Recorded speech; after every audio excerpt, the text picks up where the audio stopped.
I feel like the news cycle for Halo Infinite's multiplayer has finally slowed to a crawl, which means I've had time to collect my thoughts about what we saw. You all asked for my opinions on the 3-minute multiplayer trailer, as well as the VIDOC. So here it is. Halo Infinite's multiplayer direction has pleasantly surprised me, and in this video I'll be breaking down the gist of the multiplayer and my thoughts on each part. Like the single player video, I'm going to provide timestamps for you to jump around to whatever interests you. And seeing as the previous sponsor went surprisingly well, I have another one for you this week. This video is brought to you by Surfshark, and while the name may imply something involving marine wildlife catching a mean wave or a sick split, Surfshark is actually one of the leading VPN services in the world. If you don't believe me, here is the High Prophet of the Covenant to confirm. He is correct. Once activated, Surfshark encrypts all the data you send between your device and the internet, which protects you from companies trying to track you, the government, and bad actors who are after the memes I know you have on your phone. Hell, not again. Emergency generators, now! Shielding failed. They're down and charging. As soon as they're up, re-establish When contact. using the VPN, you're given a list of locations around the world to swap your device to, and this even lets you access content overseas. How is he doing this? Get him off the screen! We can't, sir. He's using Surfshark to hide his real IP address. We can't track him. I've been watching Brooklyn Nine-Nine and Fawlty Towers on Netflix by connecting to a UK server from my phone. And once those are done, I'm going to see what the other services are offering from the UK. Surfshark has served me well these last few weeks, and for those of you who would like to sign up and try it out, you can check the description down below and use the promo code LateNight to support the channel and get 83% off your first subscription, plus 3 months free. I really want to thank the people at Surfshark for reaching out. I'm honestly extremely impressed with the service, and I hope to hear from them again in the future. This is good stuff.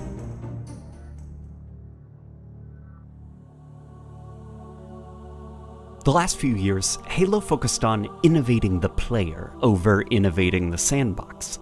When the game wasn't about pre-match, player-curated loadouts and killstreak rewards, it was about personal superpowers and a Spartan gameplay fantasy, where problems could be solved by your gameplay abilities. It was a very different approach to normal Halo, where you have simplistic core gameplay which nudged the player to branch out beyond themselves and discover external tools to solve their problems, whether they be pickups, gadgets, vehicles, weapons, or map utilities. When Halo shifts the focus off player abilities and starts them with inherent limitations, the maps themselves and the toys within those maps take on greater importance in the gameplay loop. In the VIDOC, released a day after E3, 343's multiplayer team was asked what makes Halo, Halo, and they had a great answer to that question. The external sandbox. The things beyond the player. The idea that you're dropped into a map with a bare-bones loadout and movement set, urging you to explore every nook and cranny to build yourself up and overcome the challenges presented to you in the match. Halo Infinite features the return of the equipment system from Halo 3, though with some changes. All of the equipment in Infinite will be spawned on the map. Players won't spawn with them. Some, such as the drop wall, are more like Halo 3, this neutral thing that you can throw out to assist your team in an altruistic way, or be turned against you by the enemy if you're deploying things carelessly. Others, such as the grappling hook, are more like reach armor abilities, an ability that benefits the one using it exclusively. 343 did mention another change though, in that power-ups are being folded into the equipment system. Overshields and camos can be picked up and kept in your pocket, available to trigger whenever you'd like. On one hand, it's got a rather short but mandatory activation animation, probably as an attempt to balance it, but I'm just more concerned with the idea of a pocketed stat boost. I like the idea of game changers like stat boosts being these things that passively activate upon running over them, since it contains the chaos that could spring from players just triggering these things wherever and whenever they want. Plus, it was a fun holdover from the old days of Quake-like shooters in the late 90s to early 2000s, where multiplayer maps would have these floating stat boost orbs that players would fight over. It does kinda suck to see Halo move away from that and just turning them into consumable buffs. And normally I'd be a bit more worried about them, but the reason I'm not is because these are external systems. If Pocket Overshield does indeed become a balancing problem, 343 can simply forge them out of maps and then forge back in classic power-ups. No need to nerf the Pocket Overshield.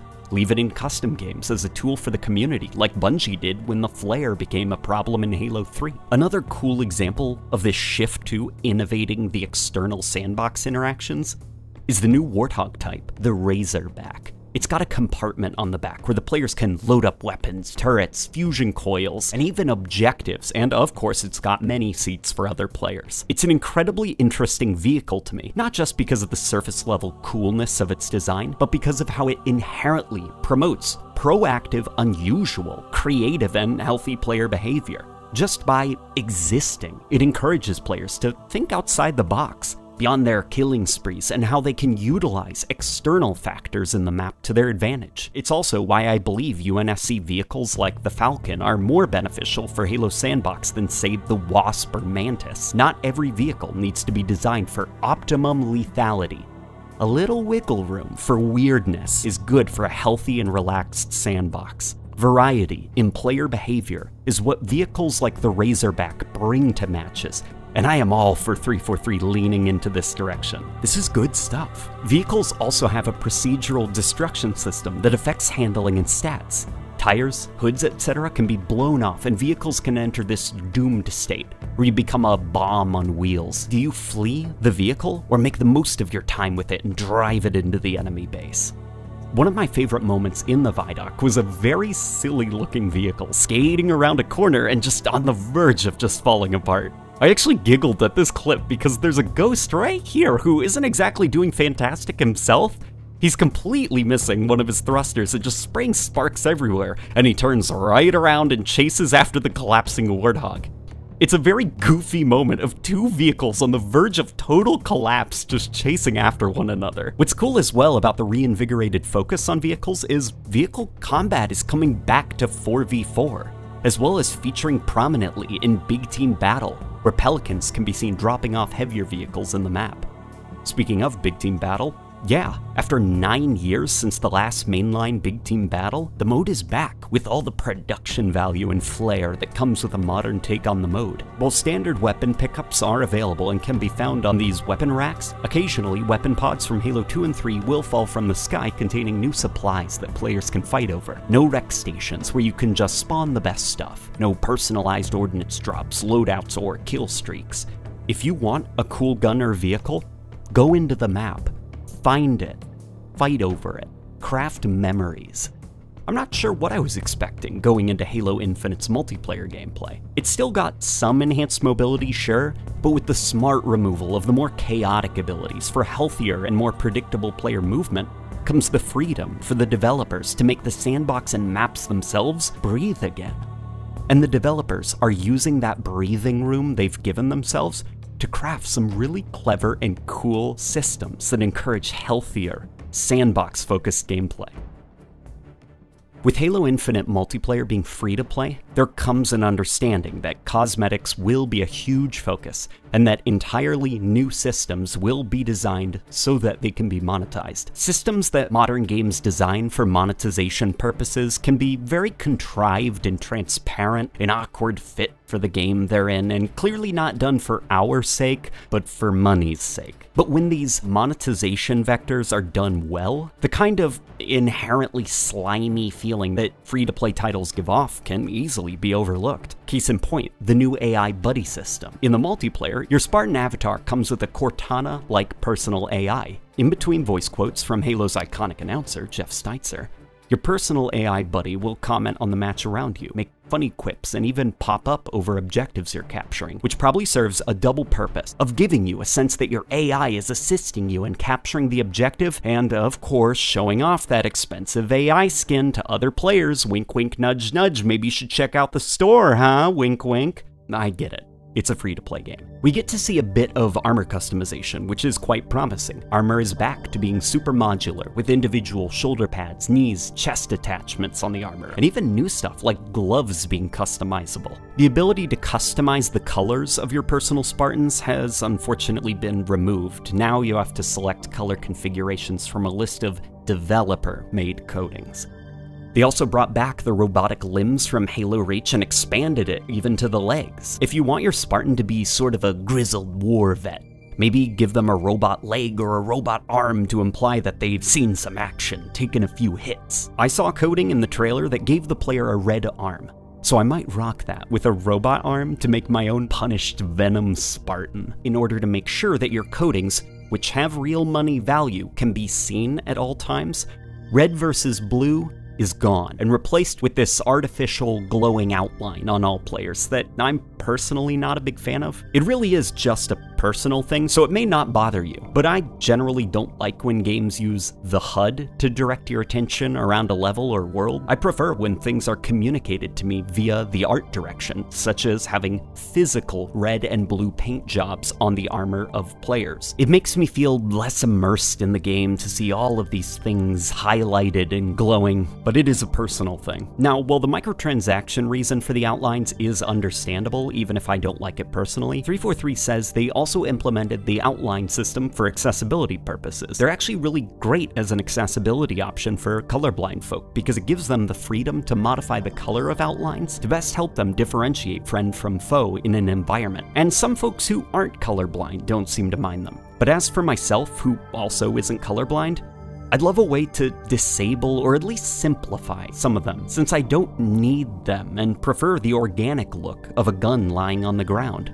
or a player sneaking through a shadowed doorway. I'm really thankful that companies like Ubisoft have gotten quite good about letting folks customize their HUDs, disable outlines, superfluous markers, and various stuff in Far Cry 5, since some players, such as myself, don't really need the HUD treating me like I'm a baby who can't see for myself. As an option, I think it's really cool, but I don't think it should be forced on at all times. They could actually go the MCC route and give players options. Maybe you could toggle on classic red versus blue paint jobs, but then you wouldn't have a crystal clear view of those microtransaction codings, would you? There's the catch. I get it. It's a free-to-play game. But what is nice about the free-to-play elements is that they double down on not just no loot boxes or other gambling mechanics, but also battle passes the player purchases are permanent. They don't go away. No FOMO, no fear of missing out, and no pressure to play the game like it's a job. I like this a lot. It changes the traditional battle pass, which I found kind of manipulative as a system, into really just a purchasable progression system. Imagine if after you reached max rank in Halo Reach on the Xbox 360 and unlocked all the cosmetic items, Bungie released a DLC progression system with entirely new unlocks to chase and grind. Halo Infinite Multiplayer is gonna be free.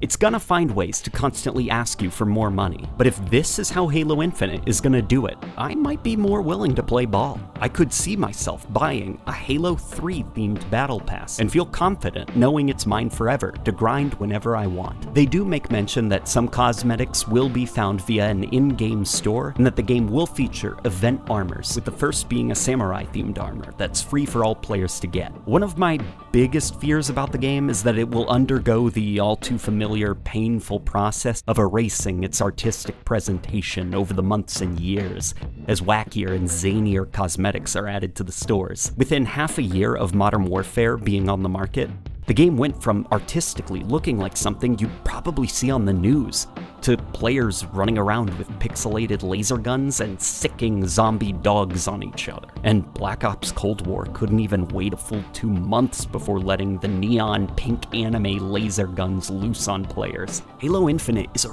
really pretty looking Halo game that absolutely is nailing the art style.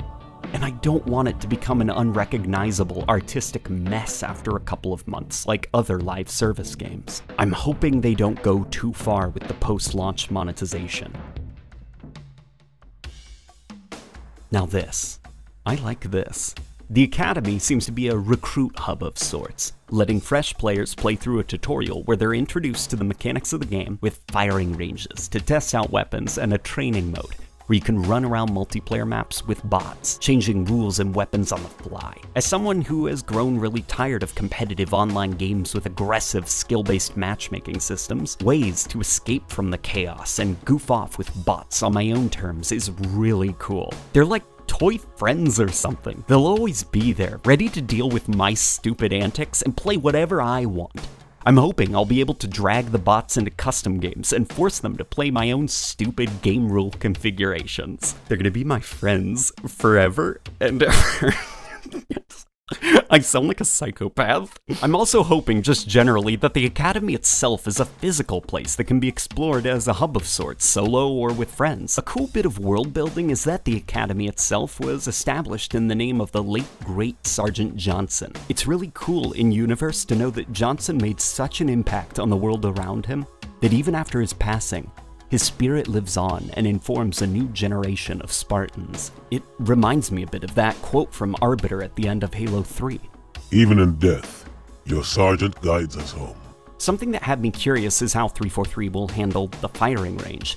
Halo isn't like Call of Duty, where you just find the gun you like and stick with it. Each gun serves a different function. Some functions extend beyond pure lethality, such as the gravity hammer, which is really good at throwing players and vehicles around, or the plasma pistol, which isn't very lethal, but can be used as an excellent tool to combine with lethal weapons. I hope the firing range teaches players the importance of considering Halo's wider sandbox, and what each gun mechanically means, and how it can play off of other utilities, rather than just encouraging players to shoot at targets with the guns they like. The Academy is something I'm very interested in, and I'll be watching its career with great interest. Halo has been long overdue for bot support, and I'm absolutely ecstatic about this.